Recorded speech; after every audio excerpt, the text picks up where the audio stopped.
चले तो साथियों, जानते हैं इस प्रश्न का उत्तर कैसे हम लोग समझेंगे। और यदि आप लोग चैनल पर नए हैं तो चैनल को सब्सक्राइब करके बेल आइकन को जरूर दबा लें, ताकि इस प्रकार के जब भी क्वेश्चन आप लोग को बना के अपलोड करेंगे तो तुरंत ही आप लोग के पास नोटिफिकेशन पहुंच जाएगा। तो चलिए स्टार्ट करते हैं आज का इस प्रश्न को देखेंगे कि किस प्रकार से इसका इंटीग्रेशन किया जा सकता है। अब यहाँ पे थोड़ा सा भी ध्यान से समझिएगा। तो यहाँ पे इंटीग्रेशन दिया है 1 by under cube 4 root x cube dx। यदि इस प्रकार के यदि क्वेश्चंस रहेंगे तो हम किस प्रकार से इसे सॉल्यूशन कर पाएंगे, यहां से ध्यान से समझिएगा। सबसे पहले ये तो समझ लें कि ये अंडर 4 x⁻³ इस प्रकार के यदि लिखे हुए हैं, इसका मान क्या होगा, इसका मतलब क्या है। तो इसका मतलब है x पे पावर 3/4। ठीक है ना साथियों, क्या है x पे पावर 3/4। अब हमारा ये चूंकि 1/, में है तो इसीलिए पावर में लग जाएगा माइनस। ठीक है, पावर में लग जाएगा माइनस। तो हम लोग लिखेंगे y = integration of x⁻³ 3/4 dx। ये हो गया x⁻n का फॉर्मेट, जो कि हम लोग जानते हैं ये x⁻n में यदि हम लोग समझेंगे तो यहाँ का इंटीग्रेशन यदि करेंगे तो जाएगा x⁻n+1/n+1+c। ये एक फॉर्मूला हो जाता है, आप लोग याद रखिएगा। तो हम लोग उसी का इंटीग्रेशन करेंगे ऐसे x⁻³ प्लस कर देंगे 1/-3/4 प्लस कर देंगे 1 एंड c कांस्टेंट डाल देंगे। अब यहाँ पे हम लोग कैलकुलेशन करते हैं और समझते हैं कि -3/4 प्लस 1 का वैल्यू कितना होगा। -3/4 प्लस 1 यदि लिखा हुआ तो 1/1 लिख सकते हैं, 1/1 लिख सकते हैं। और यदि हम लोग एलसीएम विधि द्वारा इसे हम लोग हल करेंगे तो यहाँ पर जो 3 प्लस ये हम 4 से डिवाइड करेंगे तो ये हो जाएगा 4। तो चूंकि हम लोग के पास 1/4 आ रहा है, कितना वैल्यू कितना आ गया 1/4। तो हम लोग यहाँ पे लिखेंगे x⁻1/4, यहाँ पे लिखेंगे 1/4 प्लस c। और जैसे ही इसका वैल्यू हम कहे ना इंटीग्रल करने के बाद क्या निकल के आएगा, तो इसीलिए हम लोग लिख सकते हैं कि ये हो जाएगा, ये 4 हमारा नीचे है तो ऊपर जाके मल्टीप्लाई में हो जाएगा 4 x⁻1/4 और इसे प्लस c। ये हो जाएगा फाइनल आंसर। ठीक है, तो जल्दी से इसे नोट करें, फिर अगला वाला क्वेश्चन को भी देखेंगे। चलिए अगला क्वेश्चन ये रहा। अगला क्वेश्चन भी बहुत आसान है, बहुत ही आसान है, लेकिन समझना पड़ेगा। कैसे समझना है, ध्यान से समझिए। ये y = integration of 2/x² dx लिखा है, तो हमें कांस्टेंट से कोई मतलब नहीं है, कांस्टेंट को कर देंगे बाहर और ये हमारा हो जाएगा कुछ इस प्रकार से। यदि इस प्रकार से लिखा गया है तो हम इसे ऊपर लेके जाएंगे तो ये माइनस में आ जाएगा, माइनस में आ जाएगा। और जैसे ही माइनस में आ गया तो हो गया ये x⁻n का फॉर्मेट। तो x⁻n का फॉर्मेट में इंटीग्रेशन ऑफ x⁻n का फॉर्मूला भी देखेंगे तो x⁻n+1/n+1+c। ये आप लोग हमारे साथ जब हम लिखेंगे उसमें हमारे साथ बोला करिए, जितना बार बोलिएगा उतना बढ़िया से याद रहेगा। ठीक है ना, जितना बार बोलिएगा उतना बढ़िया से याद रहेगा। तो हम लोग यहाँ पे क्या करेंगे, इंटीग्रेशन कर देंगे किसका, x⁻−2 का। तो x⁻−2 का इंटीग्रेशन करेंगे तो 2 + 1/-2 + 1+c। ये हो जाएगा हमारा इंटीग्रेशन। जबकि हम लोग यहाँ पे जानते हैं 2 में यदि 1 चला जाएगा तो बचेगा कितना, तो -(x/−1) प्लस c। और -1 को नीचे ना भी लिखेंगे तो चलेगा, तो हम लोग यहाँ पे लिखते हैं इसका finally answer -(2) x⁻−1 plus c।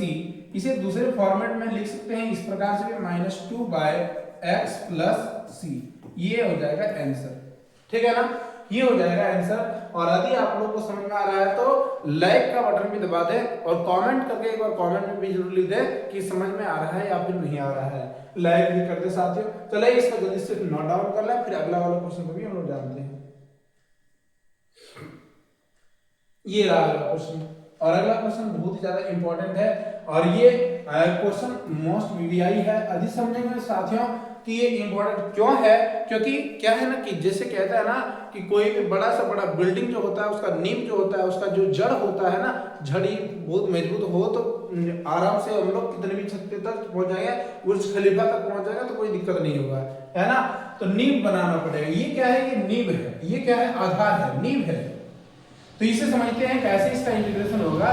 तो ये हम लोग यहाँ पे लिखेंगे 6x to the power 5 minus of 2 by x to power 4 minus of 7x plus 3 by x plus, sorry यहाँ पे माइनस है, minus 5 plus 4 e to the power x plus 7 to the power x। ये इसका integration निकालना है पूरे का, यहाँ से यहाँ तक का। तो साथियों इसे क्या करेंगे, कैसे निकालेंगे इसे, तो कैसे निकालना, घबराने वाली बात नहीं है, ध्यान से समझते जाइए। इसको एक एक करके अलग अलग करके इंटीग्रेशन करते जाएंगे। ये पहले वाले इसका इंटीग्रेशन कर देंगे। ये दो जितने भी कांस्टेंट रहेगा, कांस्टेंट को बाहर कर दीजिए, बाकी जो बचेगा रेस्ट को रख दीजिए। ये हम x टू द पावर -4 लिख सकते हैं। हम लोग बहुत बार इस प्रकार के प्रश्न को पिछले वाला वीडियो में देख चुके हैं। तो हम लोग यहाँ पे भी देखेंगे, 7 को बाहर निकाल देंगे, x dx मिल जाएगा। यहाँ पे 3 को बाहर निकाल देंगे तो dx बाय x बच जाएगा, ठीक है ना। यहाँ पे यदि हम 5 को बाहर निकाल देंगे तो केवल dx बचेगा। यहाँ पे यदि 4 बाहर निकाल देंगे तो बचेगा e to the power x dx बचेगा, प्लस 7 यहाँ पे बाहर कुछ भी नहीं आएगा, यानी कि इंटीग्रेशन कर देंगे 7 to the power x dx का। ये पूरे को इंटीग्रेशन करना है, एक एक करके इंटीग्रेशन जब करेंगे तो हमारे पास फाइनली वैल्यू जो बन के आएगा 6x to the power 6 bye 6। अभी तक तो हम लोग जितना बार देखे उसमें हम लोग समझ चुके हैं कि x to the power n plus 1 करेंगे तो क्या होगा, एक को जोड़ देना है केवल। तो यहाँ पे 5 में 1 जोड़ेंगे तो 6 हो जाएगा, यहाँ पे करेंगे 2 और इसमें जैसे ही प्लस 1 करेंगे तो हो जाएगा -3 और यहाँ पे करेगा -3। ये सब बात पहले से हम लोग जान चुके हैं, आने विस्तार पूर्वक हम लोग जान चुके हैं पहले भी। और यदि आप लोग अभी तक नहीं देखे हैं तो पिछले वाला वीडियो को भी देख के वो सारे क्वेश्चंस को समझ लें ताकि इस प्रश्न को समझ में आ जाए, ठीक है। अब यहाँ पे क्या करेंगे, 7 x टू द पावर कुछ भी नहीं है, पावर 1 है, तो यहाँ पे क्या करेंगे x प्लस यहाँ पे 1 है और 1 को जोड़ देंगे तो जाएगा 2 बाय 2। यहाँ पे कितना है 3 और x 1 बाय x का इंटीग्रेशन क्या होता है, log ऑफ x होता है, log ऑफ mod x। और यहाँ पे माइनस दिया गया है, माइनस 5 का 5 लिखेंगे, यहाँ पे किसी भी चीज का इंटीग्रेशन नहीं है। तो जब कुछ भी का इंटीग्रेशन नहीं होता है तो 1 यानी कि कुछ भी नहीं है तो कांस्टेंट यदि है तो उसका इंटीग्रेशन होता है x, उसका इंटीग्रेशन होता है x। तो हम लोग यहाँ पे लिखेंगे x plus 4 e to the power x का integration e to the power x ही होता है। हमने फॉर्मूला भी लिखा था, आप लोग याद रखिए। हमने क्या करा था, एक इंटीग्रेशन का जो फॉर्मेट होता है, इंट्रोडक्शन का जो क्लास होता है उसमें सभी फॉर्मूले भी बताए गए हैं, तो वो फॉर्मूला वाला भी वीडियो देख लीजिए यदि देखे नहीं है तो। यहाँ पे a to the power n का फॉर्मूला है, a to the power x का फॉर्मूला है, तो a to the power x by log ये का वैल्यू कितना है, यहाँ पे log a का वैल्यू a के जगह पर 7 है और लास्ट में c लिख देंगे कांस्टेंट। अभी केवल अरेंज एक बार कर लेते हैं, ये फाइनली बन तो गया है लेकिन अरेंज नहीं हुआ, अरेंज करते हैं एक बार। तो जैसे ही अरेंज करेंगे तो ये कट जाएगा, जैसे कैंसिल आउट होता है तो हम लोग फाइनली लिख पाएंगे यहाँ पे x to the power 6 minus और माइनस प्लस हो जाएगा 2 बाय 3। ये शायद कलर नहीं दिख रहा होगा, हम कलर चेंज कर लेते हैं। ये x to the power -3 plus 7 by 2 x square plus 3 log of x minus 5x plus 4 e to the power x plus 7 to the power x log 7 plus c। ये हो गया फाइनली आंसर हमारा। तो उम्मीद है समझ में आया होगा, समझ में आया तो जल्दी से फटाफट इसे नोट कर लें और अगली वीडियो आने तक इंतजार करें। Thank you for watching.